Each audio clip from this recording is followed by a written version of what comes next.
দেশের প্রধানমন্ত্রীর এই পাওয়ার নেই, দেশের প্রধানমন্ত্রীর এই পাওয়ার নেই।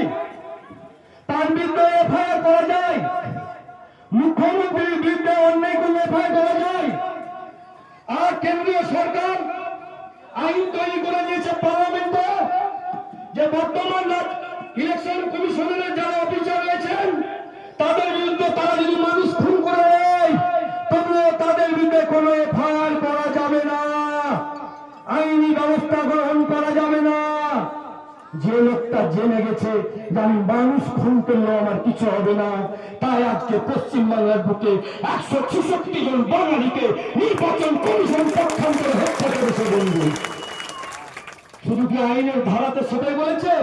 আর এক জায়গায় বলেছে যে শুধু তার চাকরি কালে নয়, তার চাকরির পরে অবসরের সময়ও কোনো এফআইআর করা যাবে না। পার্লামেন্টের উভয় পক্ষে আইন পাস করেছে বলেই না গণেশ কুমার আজকে এত দুর্ধর্ষ ডাকাতের মতো আচরণ করছে। তুমি শুনে রাখো গণেশ কুমার, বাঙালি বিদ্বেষী গণেশ কুমার, বাঙালি ছোট গণেশ কুমার চিরদিন সরল সরণ যায় না। যে মজলুম মানুষেরা দোয়া করছে আজ নয়তো কাল নয়তো পরশু দিন এই বিজেপির ফাঁসির সরকারের পতন হবে এবং পার্লামেন্টে বাতিল করে গণেশ কুমার সহ নির্বাচন কমিশনারদের বিচার হবেই হবে। ইতিহাস কোনোদিন ক্ষমা করেনি, ইতিহাস কোনোদিন অত্যাচারী শাসককে ক্ষমা করেনি। তাই হিটলার যেভাবে 7 লক্ষ মানুষকে ইহুদিকে হত্যা করেছিল, আজ বাঙালি জাতির 1,20,00,000 মানুষকে এই মোদী সরকার ইলেকশন কমিশনের চক্রান্ত করে হত্যা করার ষড়যন্ত্র করেছে। ইনশাল্লাহ আজকাল পরশু দিন পবিত্র গীতা এবং বাইবেল কোরআন সংবিধান হাতে নিয়ে শপথ করে বলছি এই ভারতবর্ষের মাটিতে তোমাদের বিচারই হবেই হবে। তাই বন্ধুগণ, চক্রান্ত চলছে, আপনারা চক্রান্তের ফাঁদে পা দেবেন না তো? এদিকে ডান দিক বলুন, আপনারা চক্রান্তের ফাঁদে পা দেবেন না তো? হতে পারে তো বিনা কাজে একজন এসে মদ খায় এসে ঢুকে মারতে লাগবে দুজনাকে, ঠান্ডা মাথা রাখবেন তো? ওটা আমরা ধরে পুলিশে দেবো, কিন্তু আমরা সবাই মিলে মারতে লাগবে না।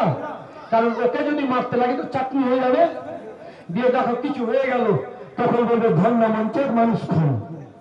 কারণ আমরা সবাইকে অ্যারেস্ট করে আমাদের মুখটাকে বন্ধ করে দিবে।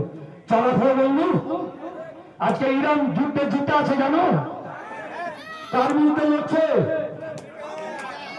আমেরিকাটাকে গোটা পৃথিবীর সুপার পাওয়ার সবাই আমেরিকাকে বাপ বলে। এমনকি ভারত পাকিস্তানের যুদ্ধ হলে আমাদের দেশের কাপুরুষ প্রধানমন্ত্রী যখন ট্রাম্প বলে যুদ্ধ থামাতো যুদ্ধ থামিয়ে নেয়, অথচ ভারতবর্ষ আর ইরান কি করেছে? একটা ছোট্ট দেশ শুধু মাথা দিয়ে। আমেরিকার থেকে কি বেশি অস্ত্র ইরানের আছে? ইসরায়েলের থেকে কি বেশি অস্ত্র ইরানের আছে? আমরা ইরান কি করছে, আমেরিকা কি করছে, ইসরায়েল কি করছে সেদিকে যাচ্ছি না, কিন্তু উদাহরণ দেওয়ার জন্য বলছি ইরান এমন মাথা লাগাচ্ছে, বিদ্যা বুদ্ধি লাগাচ্ছে, ডোনাল্ড ট্রাম্প পাগলামো করছে, ডোনাল্ড ট্রাম্প পাগলামো করছে, নেতানিয়াহু বাংকারে বাংকারে লুকিয়ে বেড়াচ্ছে। আমরা চাই যুদ্ধ বন্ধ হোক, আমরা চাই যুদ্ধ বন্ধ হোক। বলুন যুদ্ধ নয় শান্তি চাই, যুদ্ধ নয় শান্তি চাই, যুদ্ধ নয় শান্তি চাই। পৃথিবীর সমস্ত দেশের যুদ্ধগুলো অবিলম্বে বন্ধ হোক, রাষ্ট্রসংঘ অবিলম্বে সমস্ত পৃথিবীর যুদ্ধ শান্ত করুন।